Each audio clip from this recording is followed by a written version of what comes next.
पावसाळा सुरू झालेला असून शहरात डासांचं वाढतं प्रमाण धुळेकरांना त्रस्त करत आहे। या संदर्भात अद्याप कुठलीच उपाययोजना राबवण्यात आलेली नाही। त्यामुळे मनपाच्या विरोधात धुळे मनसे चांगलीच आक्रमक झाल्याचं चित्र पाहायला मिळालं।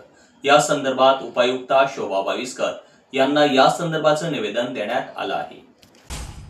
धुळे महानगरपालिकेत मनसेने जोरदार घोषणाबाजी करत महानगरपालिका विरोधात आंदोलन केले। यावेळी अनेक रोगांना कारणीभूत असलेल्या डासांच्या संख्येवर नियंत्रण राहावे यासाठी धुळे महानगरपालिकेकडून डास निर्मूलन योजना राबवण्यात यावी। त्यात डास नियंत्रण औषधांची फवारणी प्रत्येक प्रभागात करावी।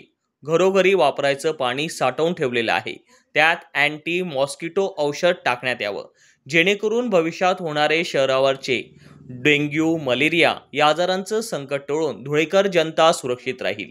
येत्या 4 दिवसात योग्य त्या उपाययोजना न केल्यास धुळे महानगरपालिकेच्या विरोधात आंदोलन करण्यात येईल असा इशाराही यावेळेस मनसेतर्फे देण्यात आला। दादाभाई एक महाराष्ट्र सैनिक, आज आम्ही महापालिका प्रशासनाला निवेदन देण्यात आलेलं आहे। निवेदनाचा विषय असा की संपूर्ण धुळे शहरात डासांचा खूप थैमान झालेला आहे।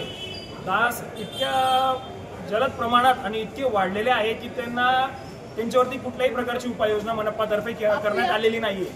त्या अनुषंगाने आम्ही आज निवेदनात त्यांना काही गोष्टी सुचवलेल्या आहेत, जसं की मॉस्किटो फॉगिंग झाली, फवारणी झाली, औषधं टाकणे झाले। तर मनपा प्रशासनाशी आम्ही चर्चा करताना आम्हाला असं निदर्शनात आलेलं आहे की त्यांनी अजूनपर्यंत कुठल्याही प्रकारची उपाययोजना केलेली नसून ते उडवडीची उत्तरं देत आहे। आम्ही त्यांना संपूर्ण धुळे मनसेच्या वतीने येत्या 7 दिवसाचा अल्टिमेटम दिला आहे। येत्या 7 दिवसात त्यांनी याच्यावरती उपाययोजना न केल्यास धुळे मनसे एकदम तीव्र आंदोलन छेडेल व धुळे मनपा आयुक्तांचं कार्यालय बंद पाडेल। धन्यवाद। जय महाराष्ट्र।